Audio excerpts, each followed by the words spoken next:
Yo, what's good? Everyday Superpower signing in. We're gonna talk some game today, alright, people? Words as spells, yeah, that's something my pagan friend believes in. He believes that magic is real and you can manifest through the word, alright? Now, don't leave me too soon, yeah? Let's get talking about this. In particular, this topic is gonna be about something I believe in. When you speak something, when you say something to another individual in conversation, you accentuate it, okay? Now, this might work against your favor, so listen, right? If I come to you and say, I don't mean to be the bearer of bad news, even though I don't mean to by default, you're gonna look at me and think you're the bearer of bad news, alright? I have persuaded you indirectly.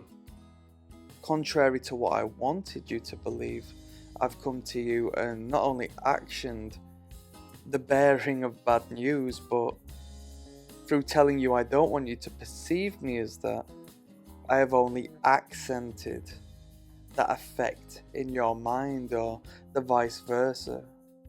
Okay?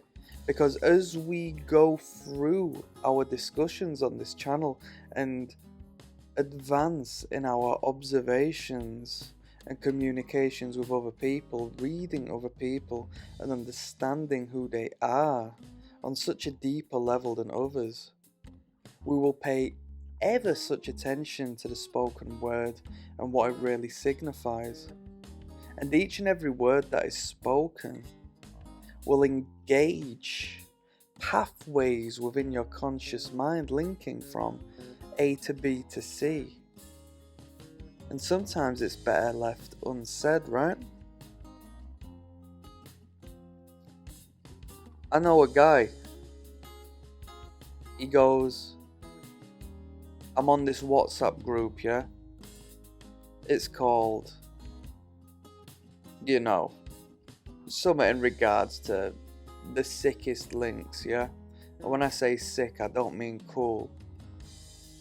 He's a violent guy. If he wants to watch like these gore videos and so forth, I'm gonna judge him on that, don't get me wrong, because I think that it's a questionable interest. But by default, a schema, actions, and my brain thinks, what is the sickest link? And my brain goes to acts regarding children, if you know where I'm coming from. So by default, I'm now thinking of him as somebody who may potentially watch videos of this nature because he participates in a group that compete on some basis to send the sickest material to each other. His words manifested that perception. And to further elaborate and to rid of any doubt in your mind in regards to this, later on in conversation, we were engaging about giving lifts to people. And if you don't know what a lift is, it's aiding someone by getting them from A to B in a car if they can't, if they need assistance and so forth.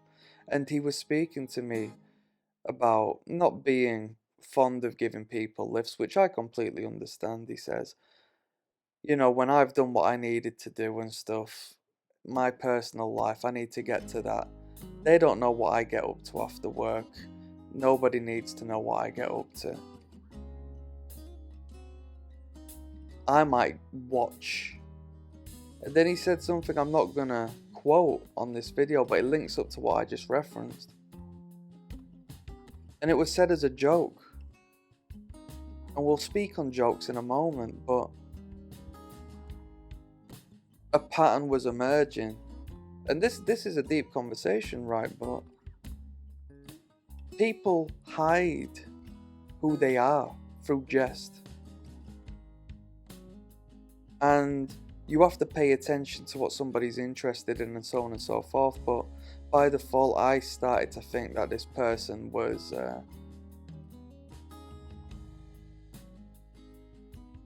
in a bad way as far as his sexual inclinations, right? But we're not going to linger on that too much. And you can't point the finger and boldly accuse people of such. But have you seen that I have formed that opinion through words they have spoken on in conversation? That's how extreme this can be. Now, if I was loud and brash and quick to act, I could start talking about this right now to people in their surroundings and potentially falsely accuse somebody of being a wrong'un. Okay? But we don't do that here, do we? We pay attention, we build up a case before structuring a complete understanding. So when it comes to jokes, the word manifests a reality, a perspective, and an observation, and a process, a train of thought. I don't want to be the bearer of bad news. Well, you are.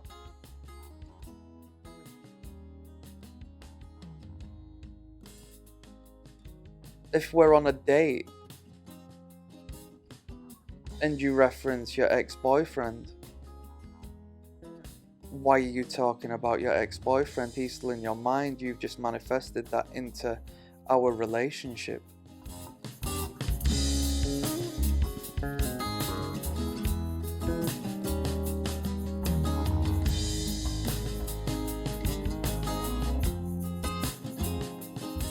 Projection comes into the picture.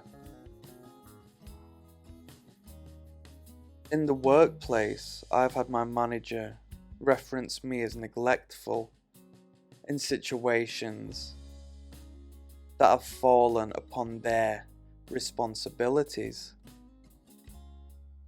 I know that they have neglect on their mind, purely through them stating it. They believe that neglect has been part of the issue now. We both know what's gone on. They're quite simply trying to pin the label on me, as opposed to proudly wearing the badge themselves.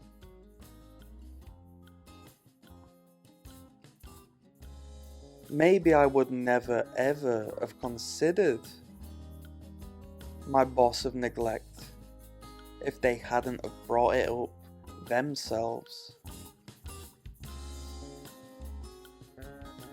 Words manifest thoughts. And sometimes if you don't want somebody to perceive you in a particular way, it's not worth speaking on at all. Shakespeare wrote, you protest too much, you know? In regards to overcompensation, you are so strictly against that, verbally, that I'm starting to think that you're actually the contrary. You know?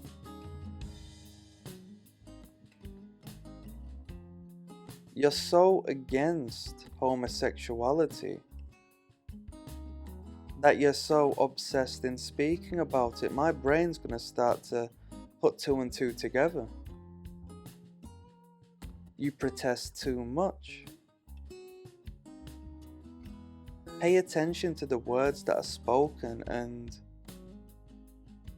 understand that their brain, their conscious mind, well, their subconscious has put these words into the forefront of their brain, their conscious thinking mind, and then they have taken a choice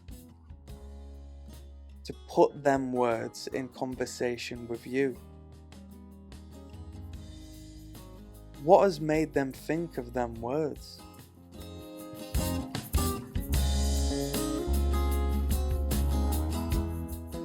If I am engaging with a war veteran, I'll do my best to avoid sharp words such as conflict, violence, death, killing,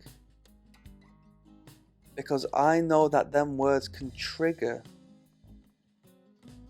particular experiences and references within their brain, whether buried deep below or at the forefront of their mind. So I won't bring it into conversation through the same principle, okay? On the flip side, you can choose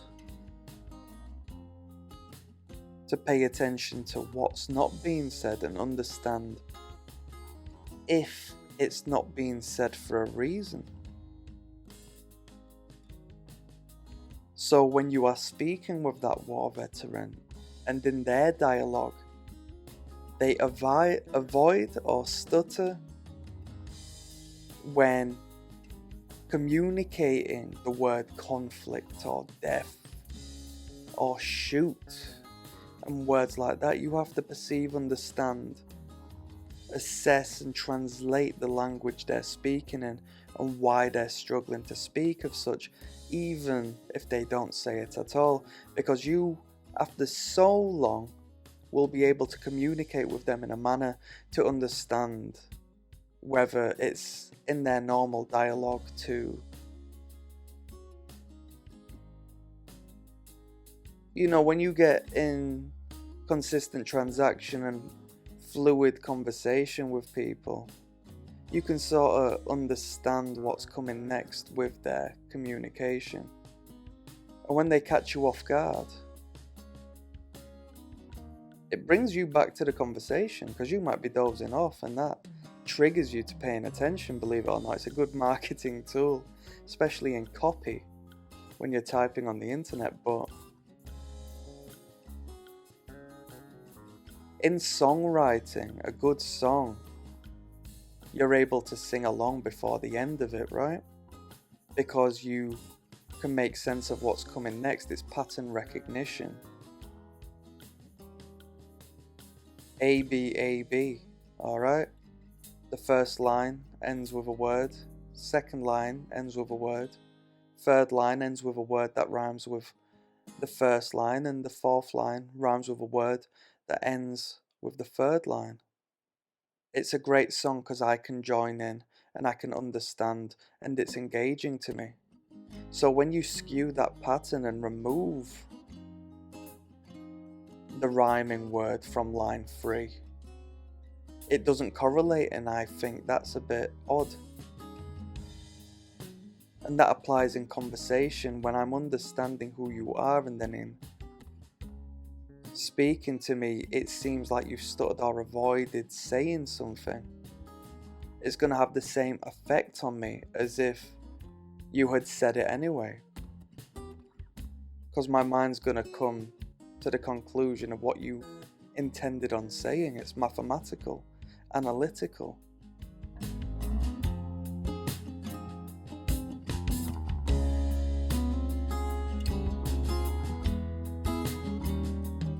I was watching an interview with Mr. Beast, one of the most popular YouTube content creators, because I think he has a brilliant mind.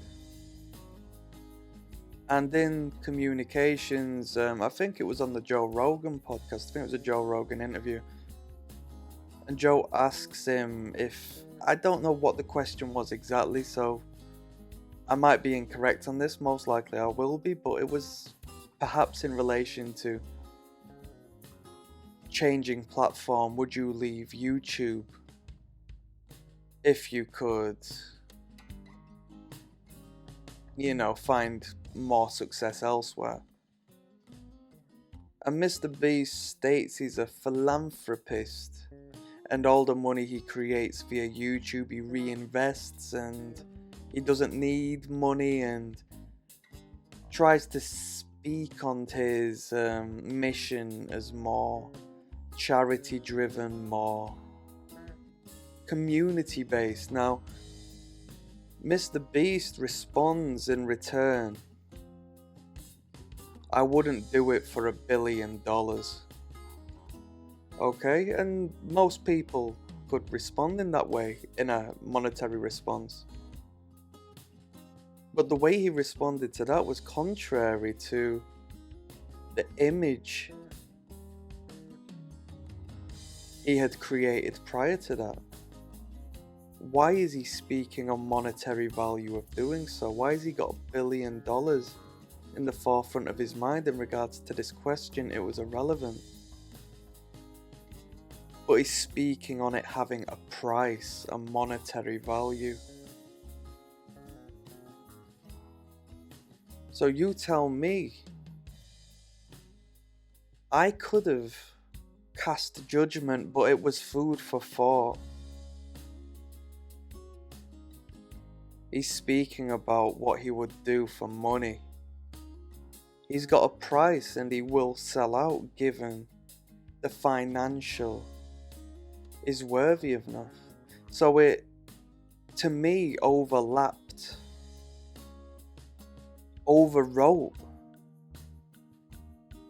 the image he was putting forward of the money not being the primary motive, you know? Okay, so we're just gonna finish now with applying this concept to dating and relationships. So if you are dating someone, this can work on text as well, okay? As advertisers and marketers would know, it works on text very well. This works both ways, for a woman, for a man. You could be sitting across the table from someone and you're in conversation and you refer to something as pleasurable. It was a pleasure. And you use words like this frequently in your vocabulary. You will create a spell associating yourself with these words in the mind's eye of that other individual. If it's a little bit eccentric perhaps, or abnormal, your use of the word, still using it correctly, but if you're asked, oh yeah, what did you think of the theatre performance? And you say, it was pleasurable. Then maybe, definitely at that moment, but post-date, when they come across the word pleasurable or pleasure, it may trigger that thought in their mind that connects A to B, you and that word. You see where I'm coming from?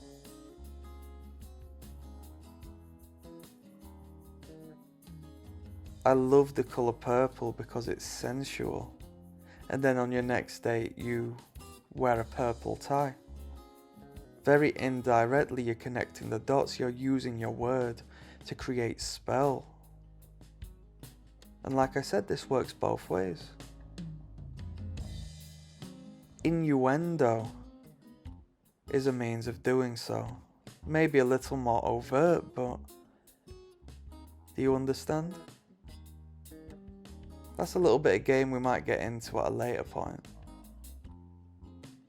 I'm gonna go to sleep, people. It's getting late, so thank you for signing in. Everyday Superpower. Peace.